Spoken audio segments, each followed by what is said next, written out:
ناظرین کرام، رحمت رمضان علماء کرام کے ساتھ یہ خوبصورت سیگمنٹ لے کر ایک مرتبہ پھر حاضر خدمت ہو چکے ہیں اور ہمارے درمیان تشریف فرما ہے ملک کے مقتدر و معروف ثنا خاں بھی اور ماشاءاللہ عظیم علماء کرام بھی تشریف فرما ہیں، جن میں حضرت علامہ مولانا سمر عباس قادری صاحب، ہمارے علامہ ارسلان مدنی صاحب تشریف فرما ہیں۔ میرے دل کی جانب ایک اور عظیم عالم دین مناظر اسلام حضرت علامہ مولانا سید ذوالفقار گیلانی شاہ صاحب دامت برکاتہم العالیہ ماشاءاللہ پوری وجاہت کے ساتھ، پورے وقار کے ساتھ آپ یہاں تشریف فرما ہیں۔ ماشاءاللہ اللہ والوں کے چہرے دیکھیں، سادات کے چہرے دیکھیں، تیری نسل پاک میں ہے بچہ بچہ نور کا، تو ہے عین نور، تیرا سب گھرانہ نور کا۔ اللہ تعالیٰ آپ کو اسی طرح شاد و آباد رکھے۔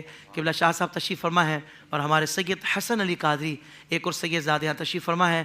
معزز علماء کرام کو بالخصوص میری جانب سے السلام علیکم ورحمۃ اللہ وبرکاتہ۔ وعلیکم السلام ورحمۃ اللہ وبرکاتہ۔ آج ہمارا جو عنوان ہے وہ انتہائی خوبصورت عنوان ہے، یعنی سنتے جائیے گا اور جھومتے جائیے گا۔ ہیں پہلے سبحان اللہ کہہ دیں تو ذرا۔ ہاں، اہل سنت اہل جنت، کیا عنوان ہے؟ اہل سنت اہل جنت۔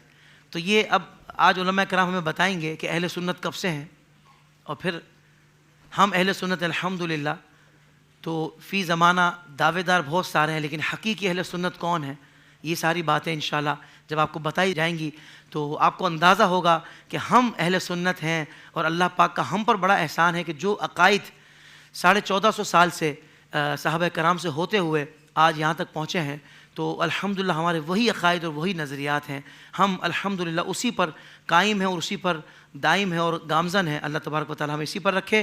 ناظرین کرام، یہ دنیا انسان کے لیے امتحان گاہ ہے، جہاں اس کے عقیدے، عمل اور نیت کو پرکھا جاتا ہے۔ کامیابی کا واحد معیار نبی کریم صلی اللہ علیہ وسلم کی سنت اور جماعت صحابہ کے راستے کی موافقت ہے۔ جس کے عقائد سنت کے مطابق اور افکار صحابہ کرام کے نقش قدم پر ہوں وہی کامیاب ہے، اور اسی کو اہل سنت و جماعت کہا جاتا ہے۔ جی ہاں ناظرین کرام، اہل سنت و جماعت وہ مبارک گروہ ہے جس نے قرآن کو اپنا امام، سنت کو اپنا رہنما اور صحابہ اور اہل بیت کی زندگیوں کو اپنے لیے نمونہ بنایا۔ یہی وہ جماعت ہے جو اعتدال کی شاہراہ پر گامزن ہے، جس کے عقائد خالص توحید سے مزین ہیں، اور جو نبی کریم صلی اللہ علیہ وسلم کی عظمت و ناموس پر جان نچھاور کرنے کے لیے ہر وقت تیار ہے۔ اگر تعلیمات اہل سنت کا جائزہ لیا جائے تو ہمیں یہ گروہ ہر موقع پر اسلام کی اصل روح کو اجاگر کرتا ہوا نظر آتا ہے۔ جب بات ناموس رسالت کی ہو تو یہی گروہ شمع رسالت کے پروانوں کی طرح میدان عمل میں ہر سب سے آگے دکھائی دیتا ہے۔ جب ختم نبوت کے دفاع کی بات ہو تو یہی لوگ سینہ سپر ہو کر صف اول میں موجود ہوتے ہیں، اور جب صحابہ کرام کی عظمت و فضیلت کا تذکرہ ہوتا ہے تو یہی لوگ اپنی جان و دل کے ساتھ ان کے دفاع میں پیش رہتے ہیں۔ اور جب اہل بیت کی محبت و عقیدت کی بات ہو میں صدقے، تو یہی گروہ نہایت والہانہ انداز میں ان ہستیوں کی عظمت کو اجاگر کرتا ہے۔ یہاں یہ بات بھی یاد رہے کہ اہل سنت و جماعت کوئی فرقہ نہیں، بلکہ یہ وہ شاہراہ ہے جو براہ راست نبی کریم صلی اللہ علیہ وآلہ وسلم کے دین سے جڑتی ہے۔ یہی وہ راستہ ہے جس پر صحابہ کرام رضی اللہ عنہم گامزن تھے، جس پر تابعین اور تبع تابعین نے قدم رکھا، اور جس پر اولیاء اللہ نے اپنی زندگیاں گزاری۔ ناظرین کرام، یہی راستہ ہمیں سیدھا اللہ کی رضا اور جنت کی طرف لے جاتا ہے۔ تاہم افسوس، صد افسوس کہ آج ہر فرقہ اور ہر گروہ اپنے نظریات پر اہل سنت کا لیبل لگاتا ہوا نظر آتا ہے۔ ایسے میں ایک عام مسلمان کے لیے سم ٹائم یہ سمجھنا ضروری ہو جاتا ہے کہ حقیقی اہل سنت کون ہیں۔ تو حقیقی اہل سنت وہ ہیں جو اعتدال کا دامن تھامے رکھتے ہیں، جو افراط و تفرید سے کوسوں دور ہیں، اور جو قرآن و سنت کو اپنی زندگی کا محور مانتے ہیں۔ یہ وہ لوگ ہیں جو صحابہ کرام اور اہل بیت کی عظمت کو بلا تفریق تسلیم کرتے ہیں اور ان کے مقام کو سمجھتے ہیں۔ ان کے عقائد میں غلو یا کسی بھی طرف غیر شرعی جھکاؤ نہیں پایا جاتا۔ نبی کریم صلی اللہ علیہ وسلم نے فرمایا ما انا علیہ و اصحابی، یعنی وہ گروہ جو میرے اور میرے صحابہ کے راستے پر ہوگا۔ سبحان اللہ، یعنی یہ حضور کا فرمان بھی ذہن میں رہے۔ ناظرین، یہی وہ راستہ ہے جس پر چلنا ہماری آخرت کی کامیابی کا ضامن ہے۔ یہی وہ شاہراہ ہے جو ہمیں جنت کے دروازے تک پہنچاتی ہے۔ ہمیں اس راستے کو پہچاننا اور اپنی زندگی کو اس کے مطابق ڈھالنا ہوگا۔ تو آئیے بڑھتے ہیں معزز علماء کرام کی طرف، اور آغاز میں پہلا سوال ہمارے قبلہ سید ذوالفقار گیلانی شاہ صاحب سے میں کرنا چاہوں گا. سب سے پہلے حضور عقیدہ اہل سنت کو آپ واضح فرما دیں کہ اس سے کیا مراد ہے، اور وہ کون سے بنیادی عقائد ہیں جن کا انکار ہمارے یہاں پایا جاتا ہے اور وہ اہل سنت سے خروج کا سبب ہے. بسم اللہ الرحمن الرحیم لی خمسۃ نطفی بہا حر الوباء الحاطمہ المصطفیٰ والمرتضیٰ وبناہما والسیدہ. سب سے پہلے حافظ صاحب اس عظیم موضوع کے انتخاب پر میں آپ کو ہمارے ایک جملہ کہا جاتا ہے پنجابی میں لکھاں سلام پیش کرنا چاہوں گا. اللہ اکبر، سبحان اللہ. اللہ جل مجدہ الکریم آپ کو اس عظیم موضوع کے انتخاب پر اور عظیم سوالات کے انتخاب پر جزائے خیر عطا فرمائے. سبحان اللہ، آمین آمین. میں یہ سمجھتا ہوں کہ یہ جو سوالات ہیں اور اس میں سے جو پہلا جو اہم ترین سوال ہے اس وقت میری ملت کے نوجوانوں کو، چاہے وہ مدرسے کا نوجوان ہے، جی حضور، چاہے وہ اسکول کا، کالج کا، یونیورسٹی کا نوجوان ہے، ہمارے بچے بچیوں کے لیے اس سوال کو سمجھنا بہت ضروری ہے. بنیادی طور پر یہ سمجھیے کہ اہل سنت و جماعت جی، یا اہل السنہ والجماعہ واہ واہ واہ، یہ وہ لوگ ہیں جنہوں نے نبی کریم صلی اللہ تعالیٰ علیہ وآلہ وسلم کے طریقہ کو اپنایا، اور آپ صلی اللہ تعالیٰ علیہ وبارک وسلم کے اصحاب اور آپ صلی اللہ تعالیٰ علیہ وسلم کے اہل بیت اطہار کے طریقہ کو اپنایا. سنت سے مراد نبی پاک صلی اللہ تعالیٰ علیہ وبارک وسلم کا طریقہ ہے، جی، اور حضور والی بغداد ارشاد فرماتے ہیں کہ جماعت سے مراد، غنیہ میں آپ فرماتے ہیں کہ جماعت سے مراد ائمہ اربعہ، ائمہ کا لفظ استعمال کیا، اچھا، یعنی خلفائے راشدین مہدیین کے مبارک دور میں جو فیصلے صحابہ کرام نے اتفاق رائے سے طے کیے ان فیصلوں کو ماننا، اس سے مراد جماعت ہے. بہت خوب، واہ اس سے ان دونوں الفاظ کو ملا کر اہل السنہ والجماعہ بنتا ہے. سبحان اللہ، سبحان نبی کریم صلی اللہ تعالیٰ علیہ وآلہ وسلم کی احادیث طیبات میں مسند احمد بن حنبل، ترمذی شریف، مستدرک للحاکم اور اس کے علاوہ جو دیگر احادیث کی کتب ہیں ان کتب میں واضح طور پر یہ الفاظ، یہ کلمات مبارکہ ملتے ہیں جو آپ نے انٹرو میں پڑھے کہ پوچھا گیا یا رسول اللہ کہ وہ کون لوگ ہیں جو آپ کے طریقے پر ہوں گے اور جو لوگ جنت میں جائیں گے وہ کون لوگ ہوں گے.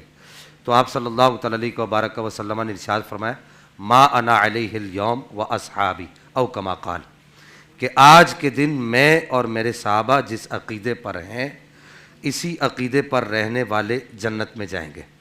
اب اس میں بنیادی ایک چیز یہ سمجھنے والی ہے کہ اس اہل السنہ کی، چونکہ یہ ایک بہت طویل بحث والا سوال ہے، تو اس میں ایک بنیادی چیز یہ سمجھنے والی ہے کہ ایک بنیادی جو تقسیم ہوتی ہے اہل السنہ کو سمجھنے کے لیے، وہ بنیادی تقسیم یہ ہوتی ہے، شرح مواقف لے لیجئے، شرح مقاصد لے لیجئے، اس کے علاوہ مسامرہ، مسائرہ، جتنی بھی عقیدے کی کتب ہیں، اور بالخصوص میرے اور آپ کے دل کے بہت قریب اور تمام اہل سنہ کے دل کے قریب سیدی اعلی حضرت امام احمد رضا خان کیا بات، محدث بریلی سرکار نے بھی اسی بات کو انہی تمام علماء عقائد سے لیا ہے کہ وہ دلائل جو قرآن پاک سے، احادیث متواترہ سے اور اجماع، ایسا اجماع جو قطعی الثبوت ہو، یعنی قطعی الدلالات اور واضحۃ الافادات، ان دلائل سے جو چیز مستنبط ہوتی ہے اسے ضروریات دین کہا جاتا ہے. اس کا انکار کرنا یا اس میں باطل تعویل کرنا دائرہ اسلام سے خروج کا سبب ہے. اگر کوئی ضروریات دین میں سے کسی ایک ضروری دینی کا بھی انکار کرتا ہے تو ایسا آدمی دائرہ اسلام سے خارج ہے. بالکل ٹھیک. اب دوسرا، اچھا اس کی مثال کیا ہے کہ مثلا اللہ کی توحید کو ماننا، نبی پاک صلی اللہ تعالیٰ علیہ وبارک وسلم کی رسالت کو ماننا، جنت، دوزخ، حشر، قرآن کی حقانیت کو ماننا، یہ ساری وہ چیزیں بنیادی جو ضروریات دین کے اندر آتی ہیں. پھر اس کے بعد دوسرا جو مرحلہ ہے وہ ضروریات اہل سنت کا ہے. ضروریات اہل سنت کے لیے جو دلائل درکار ہوتے ہیں وہ دلائل ہوتے قطعی ہیں، یعنی کہ یقینی ہی دلائل ہوتے ہیں، لیکن اس میں ایک نوع، یعنی کہ ایک جانب مخالف شبہ کی موجود ہوتی ہے. اس وجہ سے ان میں باطل تعویل کرنے والا اور ان مسائل کا انکار کرنے والا اہل سنت سے خارج ہو جاتا ہے. اچھا، یہ ان مسائل کی مثالیں کیا ہے؟ مثلا عذاب قبر، ایصال ثواب، اور اسی طریقے سے آپ صلی اللہ تعالیٰ علیہ وبارک وسلم کو ندا کرنا، اور اس وقت جو یہ بات بھی عرض کر دوں کہ اس وقت جو ایک بہت بڑا فتنہ سر اٹھا رہا ہے اور تقریباً اٹھا چکا ہے، اور علماء اہل سنت اپنے اپنے طور پر اس کی سرکوبی بھی کر رہے ہیں، کر چکے بھی ہیں، کر بھی رہے ہیں. اللہ تعالیٰ ان کی مساعی میں اضافہ فرمائے اور ان کو پاک پروردگار جزائے خیر عطا فرمائے. اس وقت جو اہل سنت کے اندر جو ایک مسئلہ جسے مسئلہ تفضیل کہا جاتا ہے، یہ مسئلہ بھی ایسے ہی دلائل سے ثابت ہے، یعنی کہ تفضیل شیخین بر مولا کائنات اللہ جل مجد الکریم کے قرب کے معنی میں، یہ بھی اہل سنت کی ضروریات اہل سنت میں سے. اسی طریقے سے نبی پاک صلی اللہ تعالیٰ علیہ وبارک وسلم کے سارے صحابہ کو عدول ماننا یعنی عادل ماننا، یہ بھی ضروریات اہل سنت میں سے ہے. اور اسی طریقے سے نبی پاک صلی اللہ تعالیٰ علیہ وبارک وسلم کے صحابہ کے مابین جو معاملات ہوئے بتقاضۂ بشریت، جن کو مشاجرات صحابہ کہا جاتا ہے، ان مشاجرات کے اندر جناب حیدر کرار مولا مرتضیٰ کرم اللہ تعالی کریم کو حق پر ماننا، اور آپ کے مخالف آنے والے تمام جو صحابہ تھے جو آپ کے مقابل آئے، ان تمام صحابہ کی خطا کو خطائے اجتہادی جاننا، یہ بھی ضروریات اہل سنت میں سے ہے. اگر صرف یہاں تک اس معاملے کو رکھنا، اگر یہ معاملہ یہاں تک ہے تو وہ بندہ سنی ہے. لیکن اگر صحابہ کرام کے معاملات میں کوئی ایسی بات کرتا ہے جو ان کی شایان شان نہیں ہے، یعنی کہ ان مسائل میں سے کسی مسئلے کا انکار کرتا ہے، تو ایسا آدمی دائرہ اہل سنت سے خارج ہے، وہ سنی نہیں ہے. اسی طرح اس باب میں ایک اہم ترین جو بات ہے وہ حضرت سیدنا سرکار امیر معاویہ رضی اللہ تعالیٰ عنہ و ارضا عنہ کی ذات گرامی ہے، یا آپ کے ساتھ آنے والے وہ اصحاب، ان کی تعداد بعض روایات میں 8 آتی ہے، بعض میں 10 آتی ہے، جتنے بھی تھے ان کا بھی ادب کرنا، اور ان تمام صحابہ کرام کو نبی پاک صلی اللہ تعالیٰ علیہ وبارک وسلم نے جس طریقے سے ان کی تعظیم اور توقیر کا ارشاد فرمایا، اس طریقے سے ان کی تعظیم اور توقیر کرنا، یہ ضروریات اہل سنت میں سے. اگر کوئی ان میں سے کسی کے باب میں کوئی ہلکا جملہ اختیار کرتا ہے، چاہے وہ صحابہ ہوں چاہے وہ آل بیت اطہار ہوں، تو وہ ضروریات اہل سنت کے انکاری میں ایسے آدمی کو داخل کیا جاتا ہے. اسی طریقے سے ایک عام بات عرض کر دوں کہ جو 4 فقہا ہیں مشہور، امام اعظم ابو حنیفہ، امام شافعی، امام احمد بن حنبل اور امام مالک رحمہم اللہ علیہ مجمعین، ان چاروں کو حق جاننا یہ بھی ضروریات اہل سنت میں سے ہے. المختصر یہ کہ یہ ساری وہ چیزیں، اور اس کے علاوہ بہت ساری ایسی چیزیں ہیں جو ضروریات اہل سنت میں سے ہیں. ان میں سے کسی کا اگر کوئی انکار کرتا ہے تو ایسے آدمی کو دائرہ اہل سنت سے خارج جانا جاتا ہے. بالکل ٹھیک. یہاں پر میں ایک بات آخری عرض کرنا چاہوں گا، بات طویل ہوتی جا رہی ہے، صرف ایک آخری بات عرض کرنا چاہوں گا کہ ایک بہت بڑے امام گزرے، امام ابو محمد حسن بن علی، ان کی مشہور کتاب ہے شرح السنہ. یہ اپنی اس کتاب کے ان کا سن وفات ہے 329 ہجری. یہ اپنی اس کتاب کے رقم 133 پر بڑی زبردست بات لکھتے ہیں. یعنی کہ یہ میں نے جتنی بھی گفتگو کی، میری اس ساری گفتگو کو اگر آپ اس میرے آخری 2-4 جملوں کے اندر بند کرنا چاہیں اور میرے سننے والے اس ساری گفتگو کا خلاصہ لینا چاہیں، تو شرح السنہ کے اندر رقم 133 پر امام ابو محمد حسن بن علی، جن کا سن وفات 329 ہجری ہے، وہ بڑی پیاری بات لکھتے ہیں. وہ فرماتے ہیں کہ اگر تم نے سنی کو پہچاننا ہے 4 صدی ہجری میں، تو فرمایا اذا رأیت الرجل یحب احمد بن حنبل فاعلم انہ صاحب السنہ، کہ اس وقت جو فتنوں کی ایک بھرمار ہے، وہ اپنی صدی کی بات کر رہے ہیں کہ 4 صدی ہجری میں جو فتنوں کی بھرمار ہے کہ ہر آدمی قرآن پڑھتا ہے اگرچہ وہ اللہ کی تقدیر کا انکار کر رہا ہے، ہر آدمی قرآن پڑھتا ہے اگرچہ وہ اللہ جل مجدہ الکریم کے لیے جسم کا عقیدہ رکھ رہا ہے، ہر آدمی قرآن پڑھتا ہے، حدیث پڑھتا ہے اگرچہ وہ عقائد کے باب میں، نبی پاک کے عقائد کے باب میں وہ اپنی تشریحات بیان کر رہا ہے. تو کہا کہ اگر اس صدی میں تم نے سنی کو پہچاننا ہے، کہا اذا رأیت الرجل یحب احمد بن حنبل فاعلم انہ صاحب السنہ، کہ اگر کوئی ایسا آدمی تم نے پہچاننا ہو کہ سنی کون ہے، تو پہچان لو کہ دیکھ لو کہ اگر وہ امام احمد بن حنبل سرکار سے محبت کرتا ہے، سمجھ لو کہ وہ سنی ہے. اب اس کو ہم اپنی اس صدی پر قیاس کر لیتے ہیں کہ اس صدی میں اگر پہچاننا ہو کہ سنی کون ہے، اذا رأیت الرجل یحب احمد رضا فاعلم انہ صاحب السنہ، کہ اگر تم ایسے آدمی کو دیکھو تو سیدی اعلیٰ حضرت سے محبت کرتا ہے، وہ سنی ہے. کیا بات ہے، سبحان اللہ سبحان اللہ. کیا خوبصورت آغاز اور کیا خوبصورت اس سوال جواب کا آپ نے اختتام کیا حضرت قبلہ شاہ جی، سبحان اللہ۔ علامہ سمر عباس قادری صاحب، حضرت ویسے ہمارے بھولے بھالے سنی بہت سارے ایسے ہیں کہ جو اس میں ہی تمیز نہیں کر پاتے، فرق نہیں کر پاتے کہ عقائد والے معاملات کیا ہیں اور فروعی مسائل والے معاملات کیا ہیں۔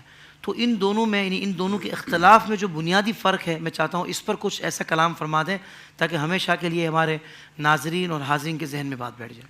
بسم اللہ الرحمن الرحیم۔ حضرت حافظ صاحب، ویسے تو حضرت قبلہ مناظر اسلام سید ذوالفقار علی شاہ صاحب قبلہ نے جو کلام کیا ہے، انہوں نے بہت ساری اس کی شاخوں کو واضح کر دیا ہے، لیکن چونکہ آپ نے علیحدہ سے مجھ سے سوال کیا ہے کہ اصول اور فرع یہ کیا ہے اور اس میں بنیادی اختلاف کس نوعیت اور درجے کا ہوتا ہے تاکہ عوام سمجھ سکیں، یاد رکھیں پہلے نا ان لفظوں پر غور کیا جائے۔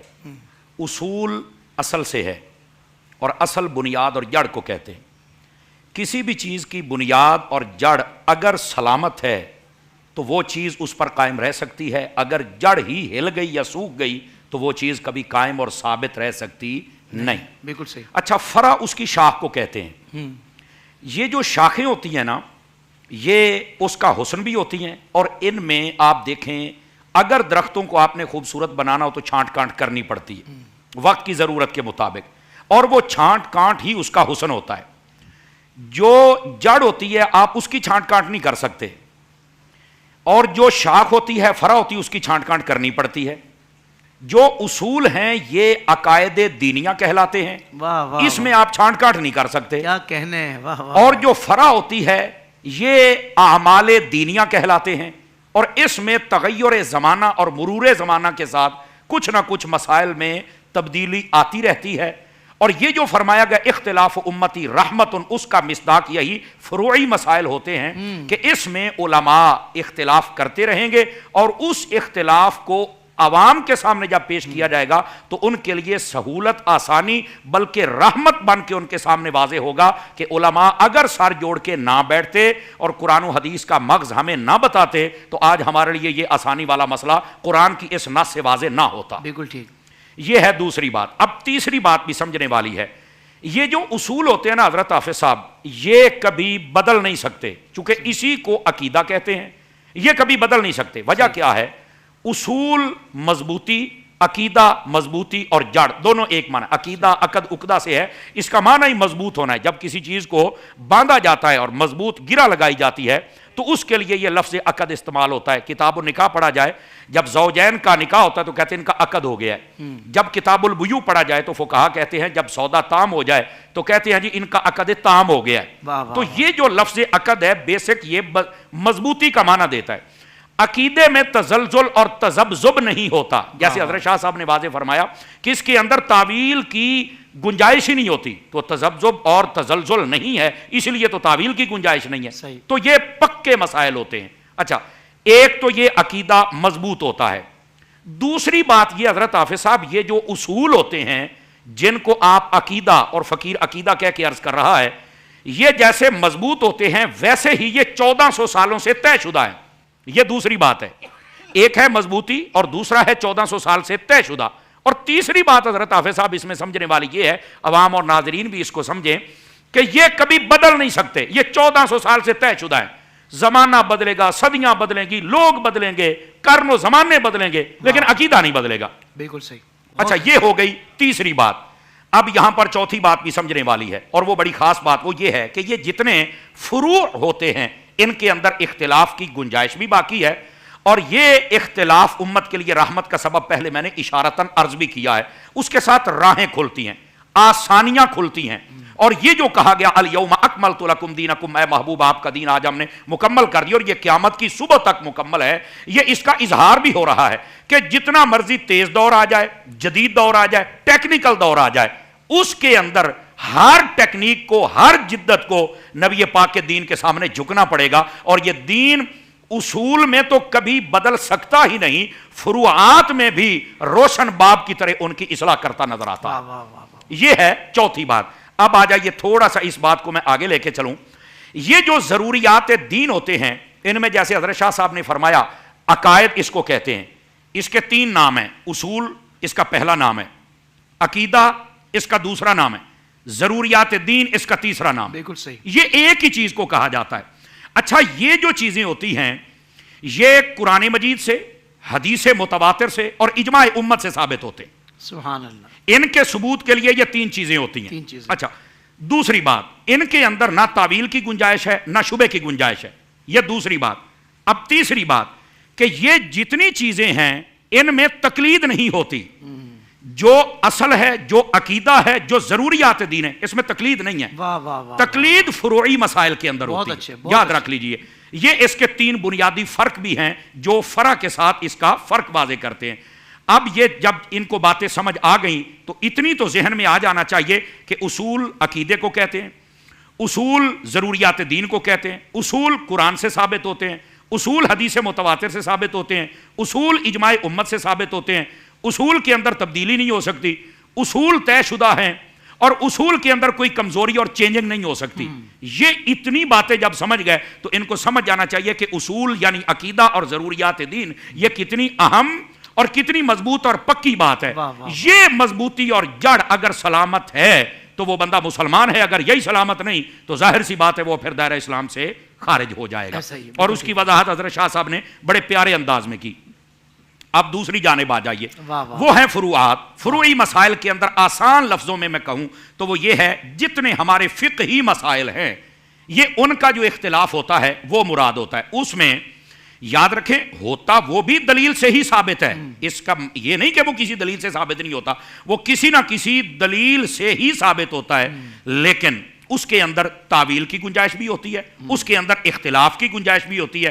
فقہا اور ائمہ مجتہدین جتنی ان کی علمی صلاحیت و استعداد ہوتی ہے اس کے مطابق وہ دلائل کی روشنی میں واضح کرتے ہیں، اور جو ان سے کم پڑھا لکھا ہوتا ہے اس کو ماننا پڑتا ہے کہ یہ جس جزئی کو لے کر یہ بات کر رہے ہیں وہ اس کلی کے حسن کو واضح کر کے اس مسئلے کو لوگوں کے سامنے واضح کر رہا ہے.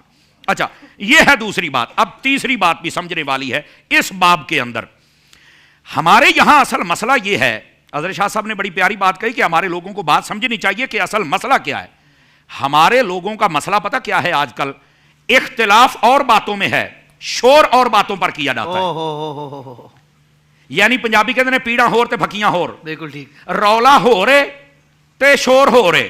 اصل بات جو ہے وہ یہ ہے، دیکھیے لوگ کہتے ہیں جی یہ رفع یدین کا اختلاف ہے، ہاتھ کھولنے ہیں یا باندھنے ہیں اس کا اختلاف ہے، امامہ سبز باندھے کالا باندھے کیا باندھے سوٹ کون سا پہنے یہ اختلاف ہے. او بھائی یہ تم نے کس نے کہا ہے کہ یہ اختلاف ہے یا پھر یہ فقہی اختلاف ہے، عقیدے کے اختلاف نہیں.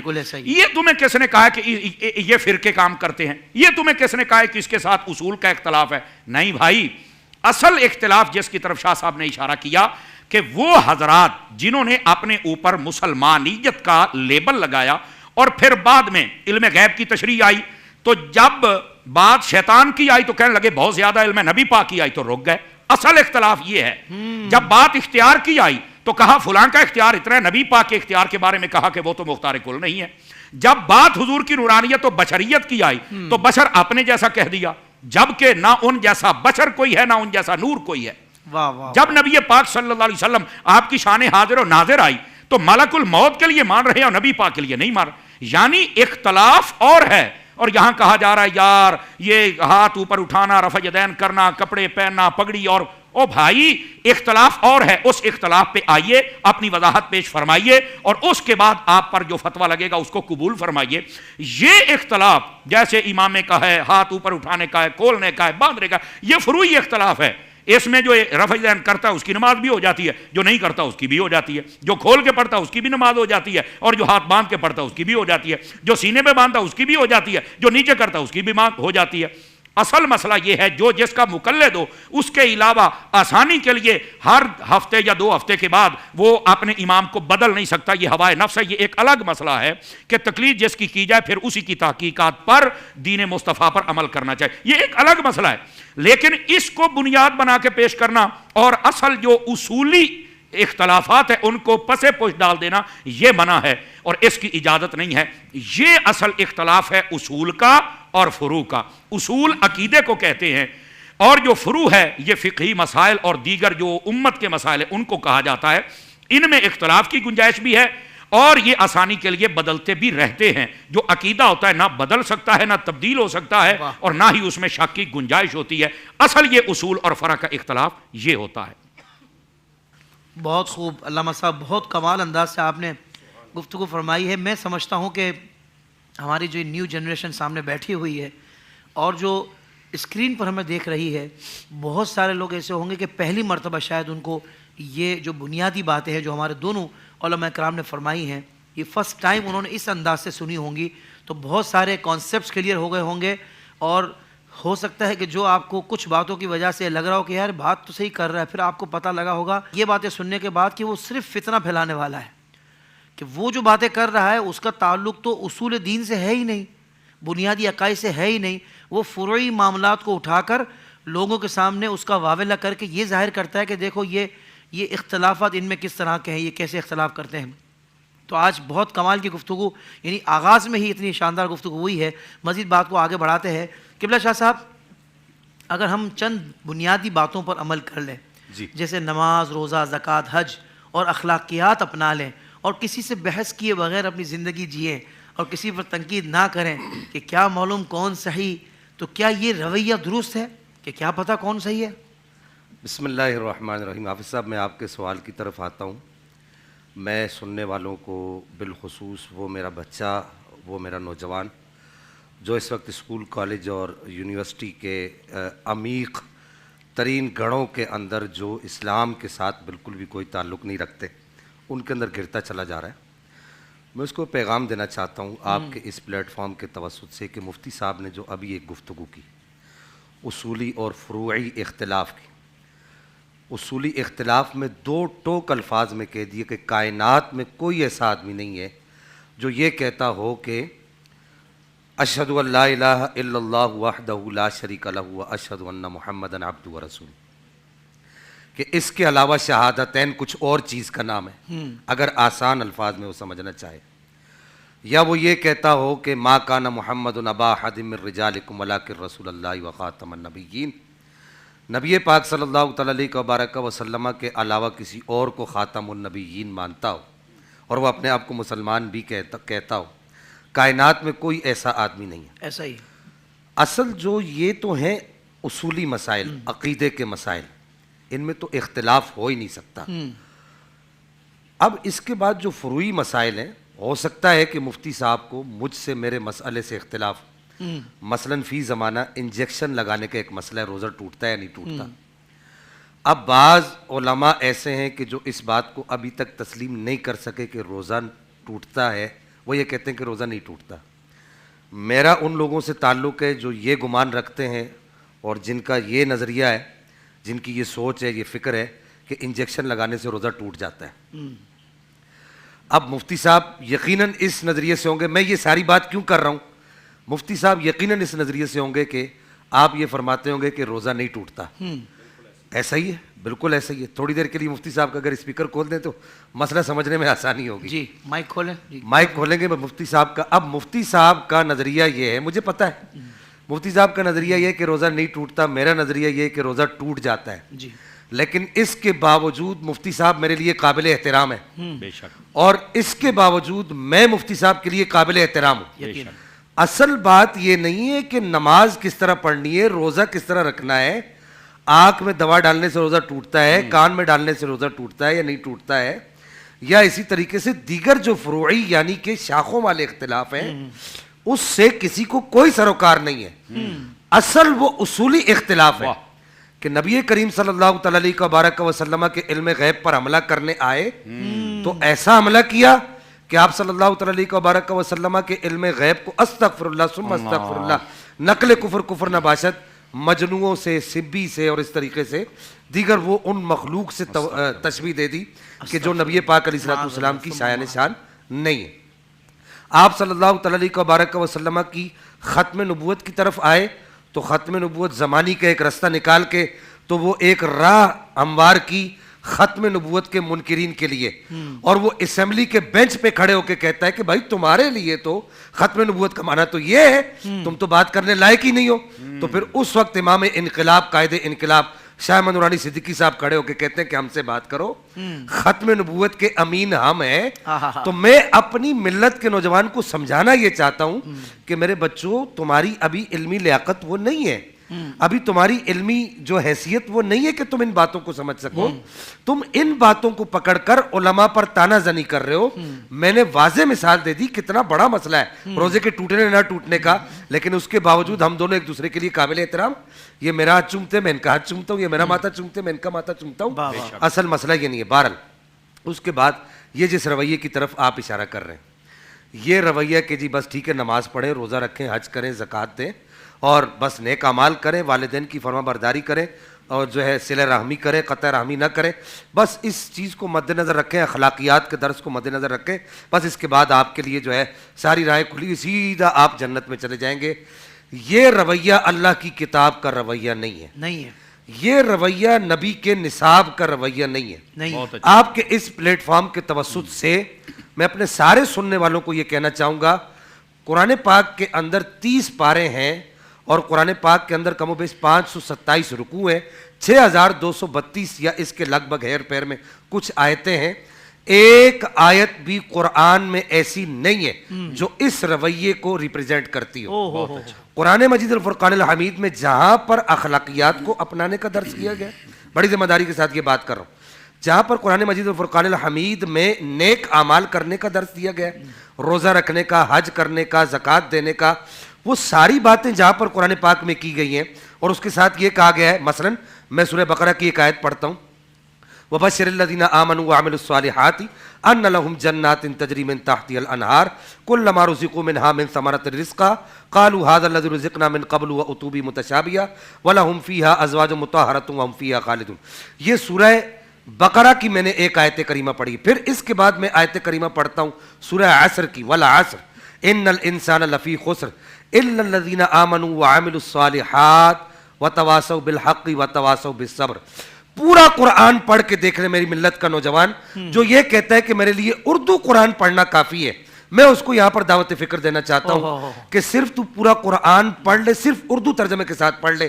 کہیں یہ نہیں کہا گیا کہ عامل الصالحات سیدھا جنت میں, عامل الصالحات سیدھا جنت میں نہیں, پہلے ایک قید لگائی گئی ہے, وَبَشِّرِ الَّذِينَ آمَنُوا. پہلے یہ کہا گیا ہے کہ ایمان لاؤ. وہ ایمان کیا ہے وہ میں پہلے بیان کر چکا ہوں, ما انا علیہ اليوم واصحابی. یہ وہ رویہ ہے جو قرآن مجید الفرقان الحمید کا رویہ ہے. یہ وہ رویہ ہے کہ قرآن یہ کہتا ہے کہ افمن کان علی بینۃ من ربی ویتلوہ شاہد من. یہ وہ رویہ ہے جس کو قرآن کہتا ہے ان الذین آمنوا وعملوا الصالحات واخبتوا الی ربہم اولئک اصحاب الجنہ ہم فیہا خالدون. کہ قرآن یہ کہتا ہے کہ پہلے ایمان ہے, پھر اس کے بعد عمل صالح ہے. اب رہی یہ بات کہ جی پھر ہمیں کیا لگی, ہم کیوں کہ کسی کو چھیڑے, ہمیں کیا لگی کہ ہم کسی کے عقیدے پر, کسی کے نظریے پر گفتگو کریں. تو یہاں پر میں واضح 2 ٹوک الفاظ میں یہ بات کہنا چاہتا ہوں کہ قرآن یہ کہتا ہے کہ تم امت وسط ہو. سورہ آل عمران میں کہا جاتا ہے, ہماری یہ صفت بیان کی گئی ہے. اگر آپ قرآن سے ہمارے ساتھ بات کرنا چاہتے ہیں ہم قرآن سے کرنے کے لیے تیار, آپ حدیث سے کرنا چاہتے ہیں ہم حدیث سے کرنے کے لیے تیار ہیں. ہمیں قرآن یہ کہتا ہے تمہارا کام یہ کنتم خیر امۃ اخرجت للناس تأمرون بالمعروف وتنہون عن المنکر, کہ تم وہ لوگوں جنہوں نے لوگوں کو نیکی کا حکم دینا ہے, اور صرف نیکی کا حکم نہیں دینا بلکہ برائی سے بھی روکنا ہے. چاہے وہ برائی عمل کی برائی ہو, چاہے وہ برائی نظریے کی برائی ہو. قرآن مجید فرقان الحمید نے ہمارا یہ وصف بیان کیا ہے, تو ہم اپنے وصف کو نہیں چھوڑ سکتے. پھر اسی طریقے سے نبی کریم صلی اللہ تعالی علیہ وسلم نے ارشاد فرمایا, من رآ منکم منکرا فلیغیرہ بیدہ. واضح طور پر نبی پاک صلی اللہ تعالی علیہ وسلم نے ارشاد فرمایا کہ اسلام کو ایسے لاوارث نہیں چھوڑا کہ جس کا جو دل کرے وہ کرتا پھرے. آپ نے فرمایا کہ اگر تم میں سے کوئی کسی غیر شرعی کام کو دیکھے, اسلام کی نظر میں مذموم کام کو دیکھے, غیر محمود کام کو دیکھے, اسے چاہیے ہاتھ سے روکے.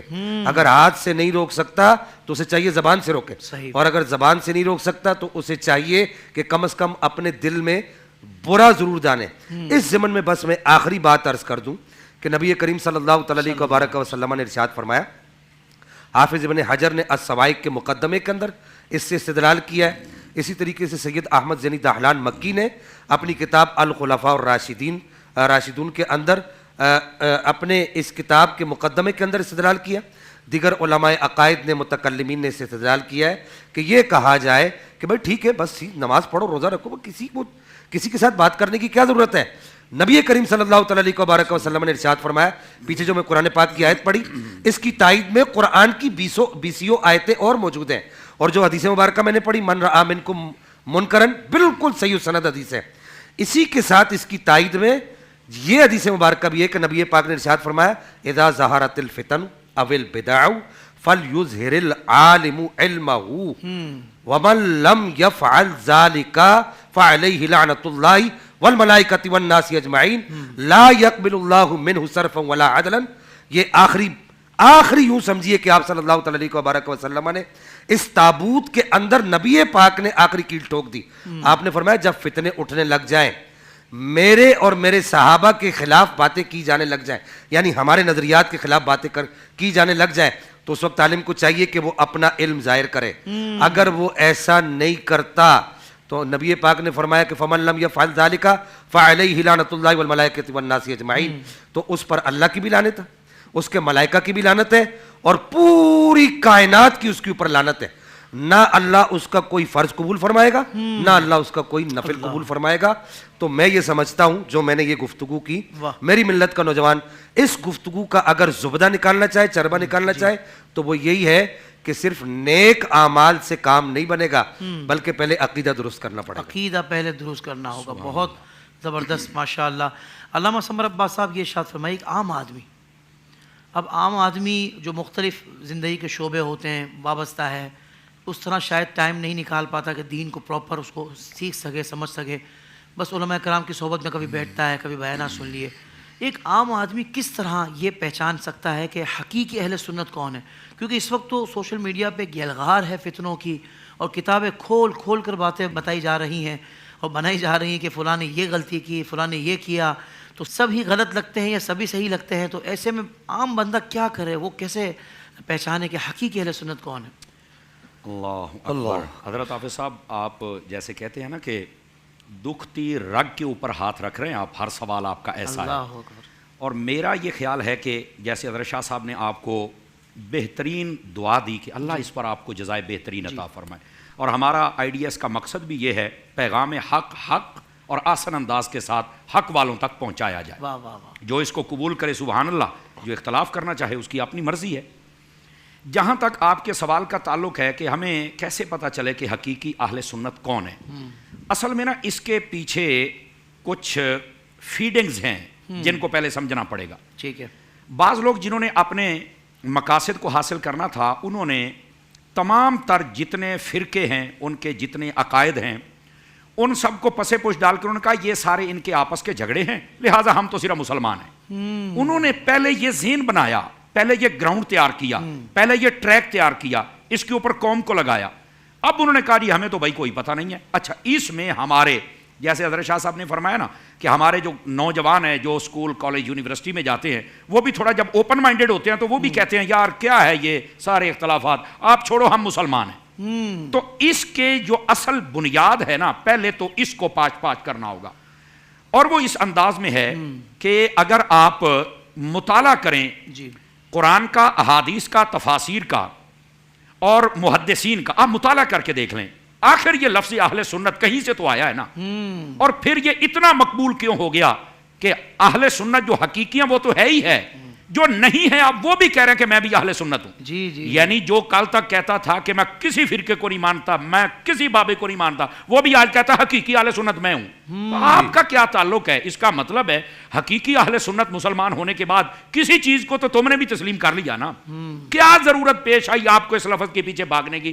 آپ کی تو 10 سالہ محنت ہے کہ میں تو صرف مسلمان ہوں، میں تو جناب نہ کتابی ہوں نہ بابی ہوں، میں صرف علمی کتابی ہوں۔ تو اگر اتنی بات ہے تو آپ اہل سنت کیوں کہہ رہے ہیں؟ میں نے خود سنا ہے، کیا ضرورت پیش آئی اس کی؟ اس کا مطلب ہے اس لفظ میں کوئی دم ہے، کوئی طاقت ہے، اور یہی اصل بنیاد ہے کہ جو تمہاری اب ضرورت بن رہا ہے۔ کیا بات، کیا بات، پہلی بات۔ دوسری بات یہ ہے، آپ دیکھیں مقدمہ صحیح مسلم شریف کو آپ پڑھ کے دیکھیں، اس کے اندر لکھا ہے کہ جب فتنہ بپا ہونے کے بعد راویوں کے بارے میں سوال ہوتا تھا تو کہتے ہیں کہ ہم پوچھتے تھے کہ یہ راوی اہل سنت ہے یا نہیں ہے۔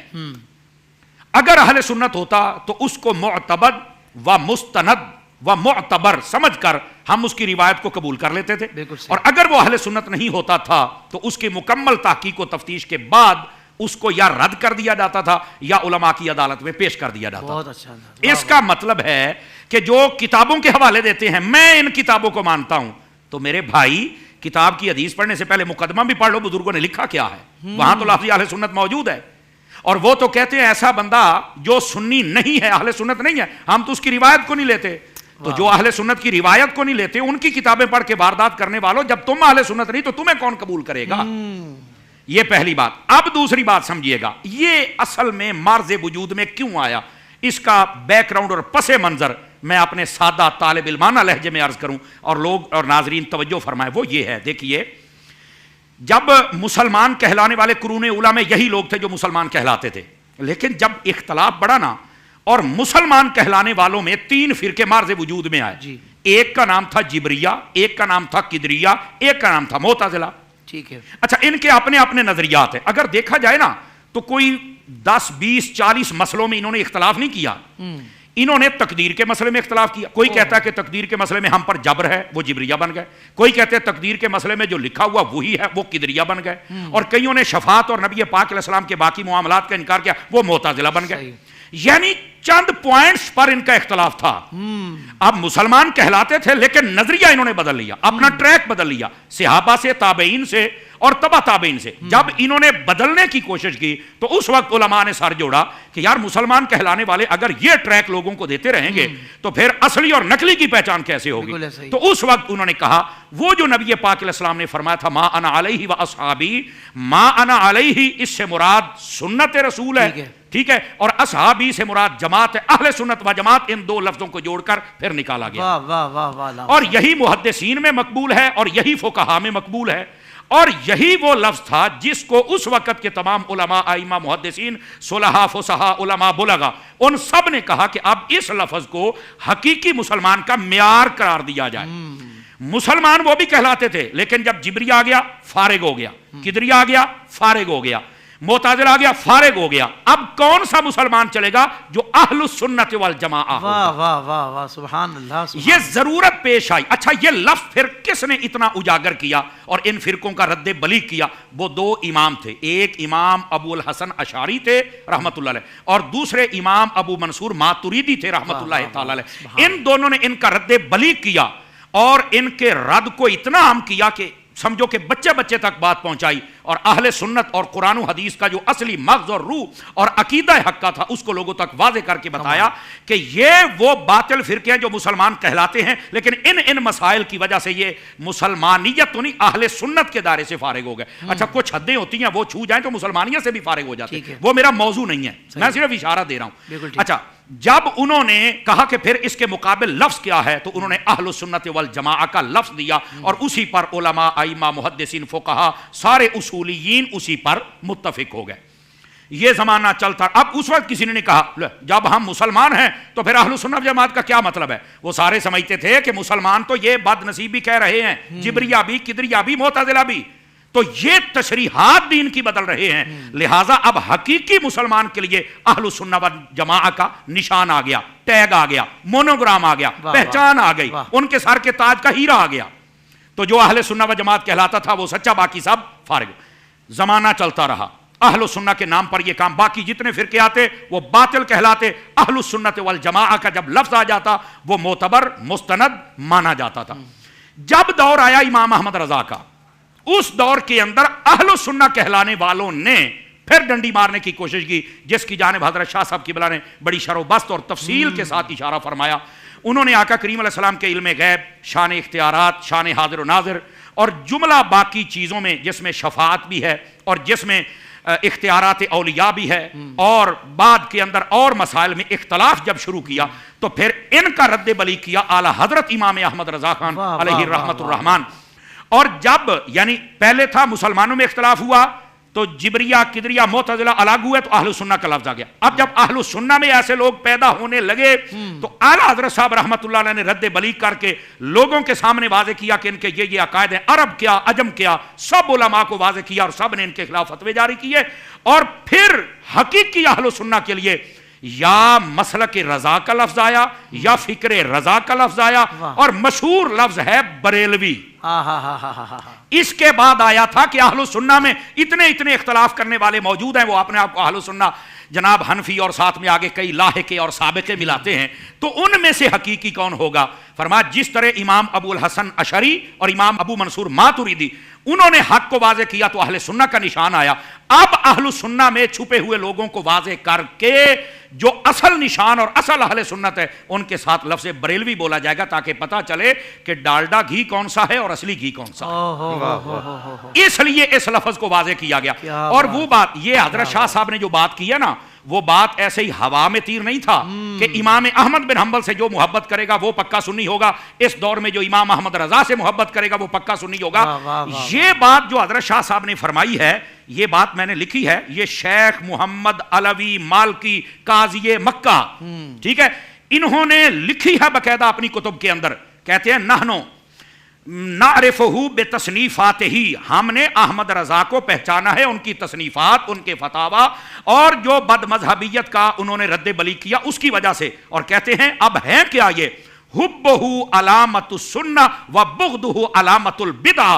فرمایا احمد رضا کی محبت اہل سنت ہونے کی نشانی ہے اور احمد رضا کا بغض بندے کے بدعتی اور بد مذہب ہونے کی علامت۔ قاضی مکہ کہہ رہے ہیں، یہ قاضی مکہ کہہ رہے ہیں، یہ کتب مکہ، سبحان اللہ، ان کو کتب مکہ بھی کہا جاتا ہے۔ جی جی جی، اللہ اکبر، یہ قاضی مکہ نے اس بات کو ارشاد فرمایا۔ اچھا یہ بات یہاں تک، یعنی بیک گراؤنڈ پس منظر تو سمجھ آئے نا۔ اس وقت تو کسی نے نہیں کہا کہ ہم مسلمان ہی ٹھیک ہیں، انہوں نے کہا نہیں، یہ مسلمان کہلانے والے جبریہ قدریہ معتزلہ ان کو کدھر ڈالو گے؟ اچھا تو پھر اصلی مسلمان کے لیے ہم اہل سنہ ہیں۔ کسی نے نہیں کہا اہل سنہ کیا مسلمان نہیں ہوتے؟ مسلمانوں کا جو 22 کیرٹ بلکہ 24 کیرٹ کا جو سونا ہوتا ہے اس کا نام اہل سنہ والجماعت، 24 کیرٹ، جس میں کسی قسم کا ملاوٹ اور کھوٹ نہیں ہوتا۔ اور پھر جب اس کو داغدار کرنے کی کوشش کی گئی تو اب امام احمد رضا کا نام نشان بن گیا، ٹھیک ہے۔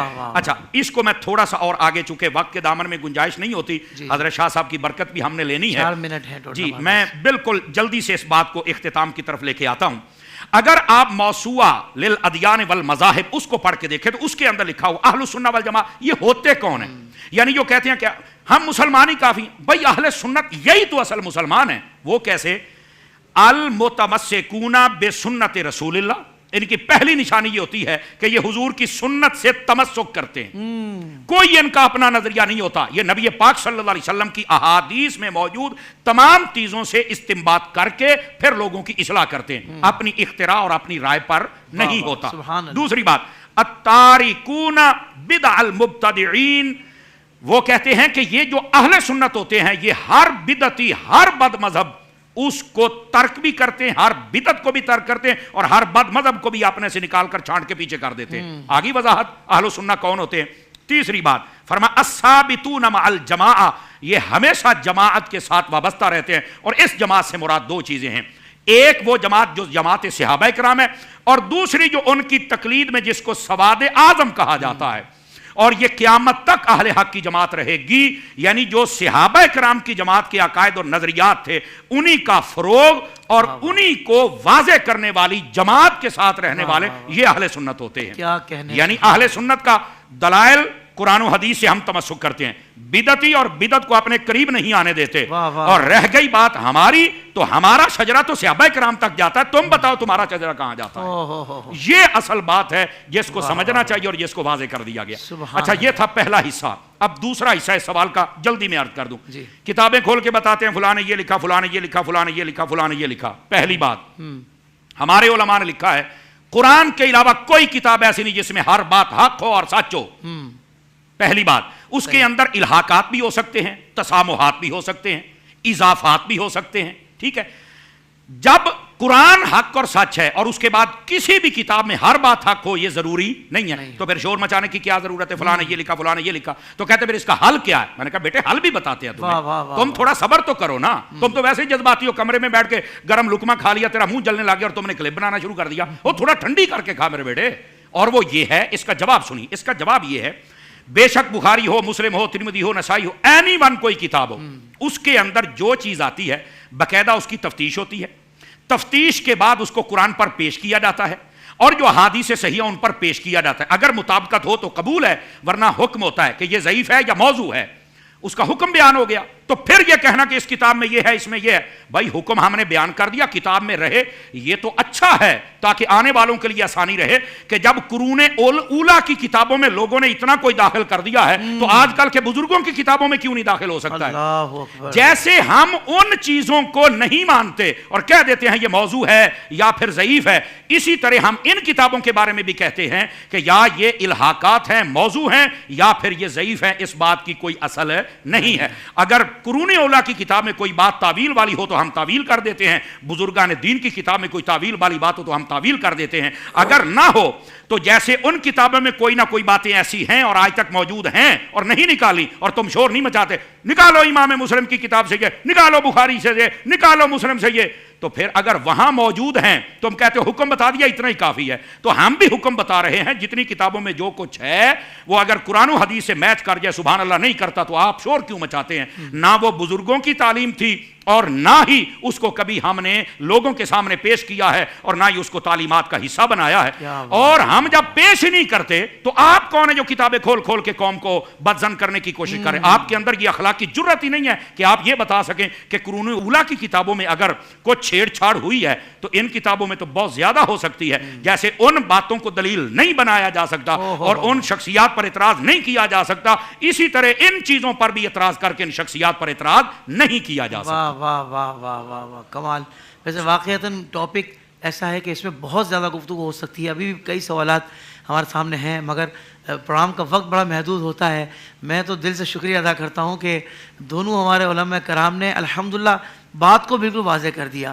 اصولی معاملات اور فروعی معاملات اور ان دونوں کے اختلافات، ایک میں اختلاف ہے ایک میں اختلاف اس میں ہے، تو دونوں کی کیا حیثیت ہے، دونوں کی کیا اہمیت ہے، یہ سب قرآن و حدیث کی روشنی میں آپ نے واضح فرما دی. اللہ پاک آپ کو جزائے خیر عطا فرمائے.